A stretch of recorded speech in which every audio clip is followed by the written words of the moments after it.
नमस्कार, आप सबका स्वागत है मेरे चैनल द फागल्स वर्ल्ड पे।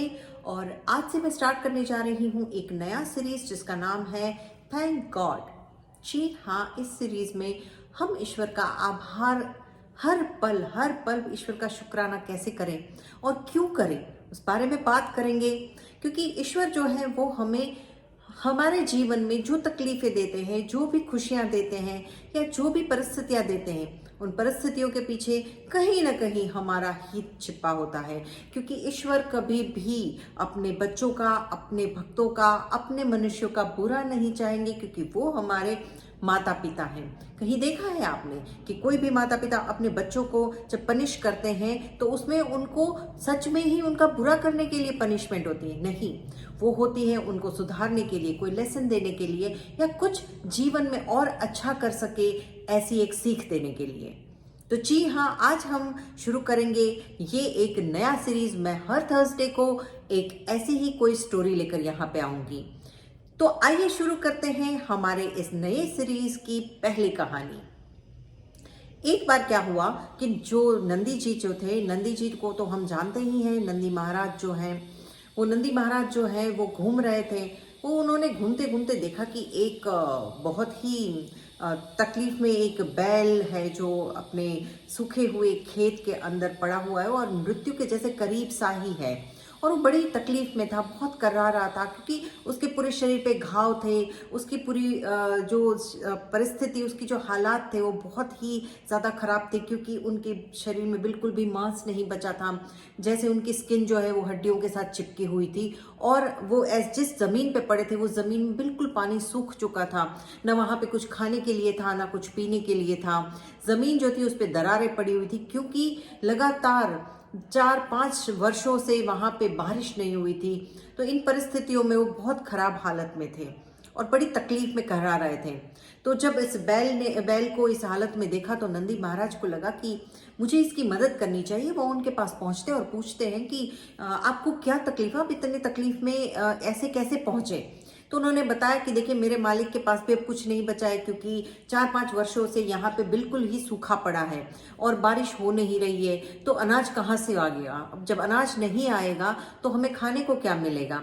और मेरा जो मालिक है वो भी बहुत तकलीफ में है, उसकी भी परिस्थिति कहीं ज़्यादा खराब है मुझसे। तो मैं उससे भी एक्सपेक्ट नहीं कर सकता कि वो मुझे कुछ खिलाए। तो आप मेरी एक मदद कीजिए, या तो आप मुझे मृत्यु दे दीजिए, या फिर आप मेरी ये जो परिस्थिति, मेरी जो प्रॉब्लम है उसको सॉल्व कीजिए। मैं क्या करूं? तो नंदी महाराज दुखी हो जाते हैं। उनको लगता है कि लाओ, मेरे को जाना चाहिए, क्योंकि विश्व का पालन पोषण करने का जो जिम्मा है वो तो भगवान श्री हरि विष्णु का है। तो चलो, मैं श्री हरि विष्णु के पास पहुंचता हूँ और विष्णु जी को कहता हूँ कि भाई इनको थोड़ा सा अनाज या उनको गुजारा चल सके, इतना कुछ दे दीजिए ताकि ये मृत्यु शैया पे जो पड़े हैं वहां से बाहर आ सके और इनकी जो शरीर में इतनी तकलीफ है वो दूर हो सके। नंदी महाराज तो पहुंचते हैं, लेकिन रास्ते में उनको मिल जाते हैं नारद मुनि। अब नारद मुनि तो समझ जाते हैं उनके मन का भाव और पूछते, कहते हैं कि नंदी जी, आप इतने भागे भागे कहाँ जा रहे हैं? वो कह रहे हैं, मैं तो वैकुंठ जा रहा हूँ और जाके वहां पे श्री हरि विष्णु जी से बात करूंगा कि धरती पे इतना सूखा पड़ा है और लोगों के लालन पालन की जिम्मेदारी तो आप पे है, तो आप कुछ क्यों नहीं कर रहे हैं? आप करिए कुछ। नारद मुनि बड़े मुस्कुराते हैं और उनको कहते हैं कि आप फिर उनको बोलिए कि वो हर पल ईश्वर का शुक्राना करें।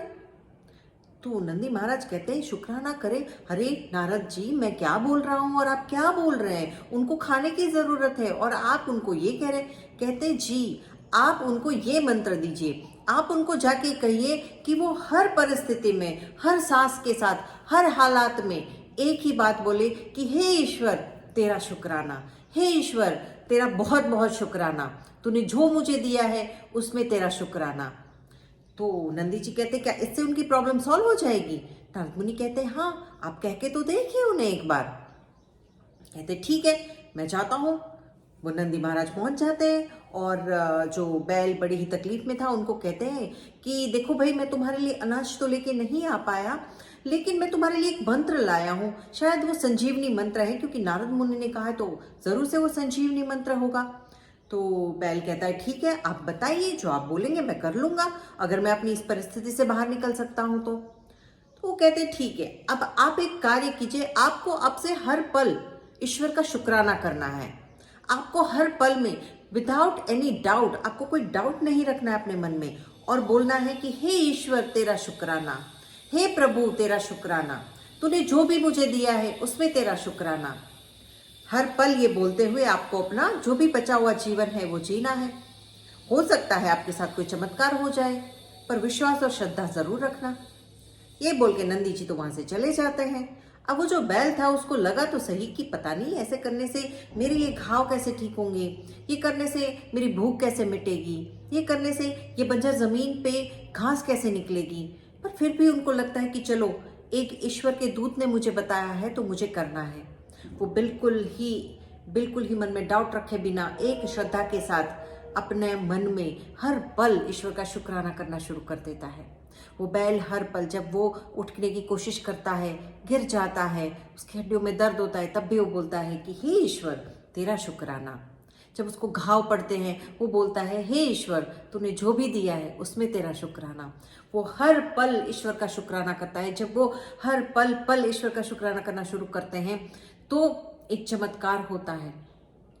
और थोड़े दिनों बाद जब नंदी जी जो है उनको लगता है कि बहुत टाइम हो गया, मुझे जाके देखना चाहिए, वो जाते हैं, उस बंजर ज़मीन को ढूंढने की कोशिश करते हैं। उनको बंजर ज़मीन नहीं दिखती है, वहाँ पे छोटे छोटे घास निकला हुआ दिखता है, वहाँ पे एक पानी का छोटा सा तालाब भरा हुआ दिखता है और एक जो बैल है वो वहाँ पे चर रहा होता है, अनाज खा रहा होता है, वो जो उगा हुआ घास है वो खा रहा होता है। तो ये देख के नंदी महाराज उस बैल को पूछते हैं कि भाई साहब आपने यहाँ पे एक बैल था उसे देखा है? वो कहता है महाराज वो मैं ही हूँ।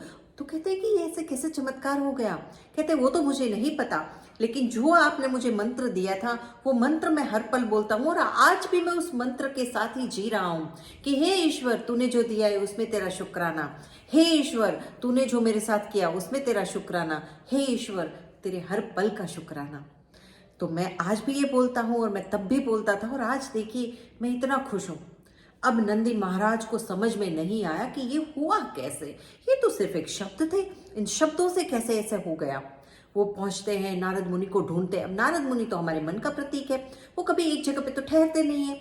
नारद मुनि इधर से उधर घूमते रहते हैं। अब नंदी महाराज उनको ढूंढते हैं, ढूंढ निकालते हैं और बोलते हैं कि नारद मुनि आप मुझे ये बताइए कि ये चमत्कार होता कैसे है, ईश्वर का हर पल शुक्राना करना और उससे ही सिर्फ इतनी बड़ी समस्या का समाधान। तो नारद मुनि कहते हैं कि जी हाँ, आपको पता है उस बैल की जिंदगी में मृत्यु लिखी थी और वो भी बड़ी तकलीफ के साथ, लेकिन जब उसने ईश्वर का शुक्राना करना शुरू किया तो उसके आसपास में एक ऐसे ऑरा पैदा हुई, एक ऐसा पॉजिटिव एटमॉस्फेयर पैदा हुआ कि उसने ईश्वर तक जो भी पॉजिटिव वाइब्स चाहते थे उन वाइब्स के साथ मैच किया और वो वाइब्स पहुंचे ईश्वर तक। और जब वो ईश्वर तक पहुंचते तो ईश्वर तो है परम कृपालु, परम दयालु। उन्होंने देखा कि अरे मेरा जो भक्त है, मेरा जो व्यक्ति है, मेरा जो इस धरती पे जिसको मैंने भेजा है वो मेरा प्राणी जो है वो इतनी तकलीफ में है, फिर भी वो मेरा हर पल शुक्राना कर रहा है।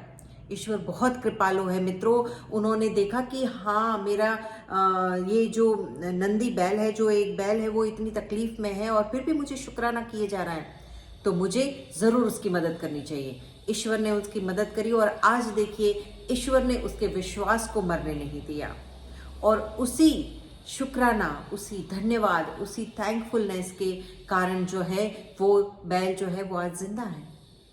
नंदी महाराज बहुत अच्छे से समझ जाते हैं और वो कहते हैं नारद मुनि आपने बिल्कुल सही बात बोली।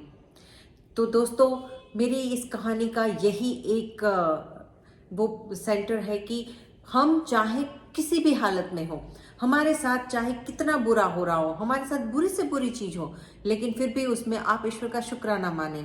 अगर कोई व्यक्ति जा रहा है, उसका एक्सीडेंट हो जाता है तो उसे शुक्राना मानना चाहिए कि शुक्र है ईश्वर तूने सिर्फ मेरे व्हीकल को ही तकलीफ दी, मुझे तकलीफ नहीं दी। अगर इस व्हीकल की जगह मेरे हाथ या पैर टूट जाते तो हे ईश्वर तूने मुझे सलामत रखा, इसलिए तेरा शुक्राना।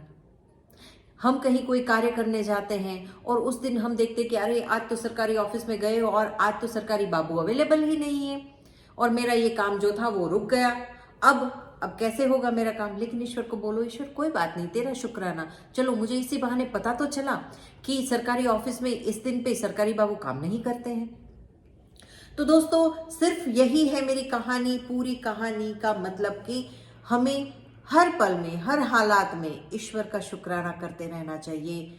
ईश्वर तू बहुत महान है, तेरी हर दी हुई चीज़, तेरा दी हुई हर परिस्थिति जो है वो मेरे अच्छे के लिए है। जी हाँ मित्रों, आपको मेरी कहानी कैसी लगी मुझे ज़रूर बताइएगा। मेरे चैनल के साथ बने रहिएगा और हर थर्सडे को मैं ऐसी ही कहानी लेकर आया करूँगी आपके सामने। और इस सीरीज़ में हर बार हर थर्सडे को नई कहानी के साथ हम इस सीरीज़ को आगे बढ़ाएंगे जिसका नाम है थैंक गॉड। तो कैसी लगी कहानी कमेंट बॉक्स में कमेंट कीजिएगा, सब्सक्राइब कीजिए मेरा चैनल, लाइक कीजिए, ज़्यादा से ज़्यादा लोगों के साथ शेयर कीजिए। और कोई आपको एस्ट्रोलॉजी से रिलेटेड क्वेश्चन पूछने हैं मुझसे पूछ सकते हैं, मेरे कमेंट बॉक्स में आप मुझे मैसेज कर सकते हैं, मैं आपको ज़रूर रिस्पॉन्ड करूँगी। बहुत बहुत धन्यवाद। जब तक नई कहानी लेकर आती हूँ तब तक स्वस्थ रहे, खुश रहे, ईश्वर का नाम ले और उसके आभारी रहे।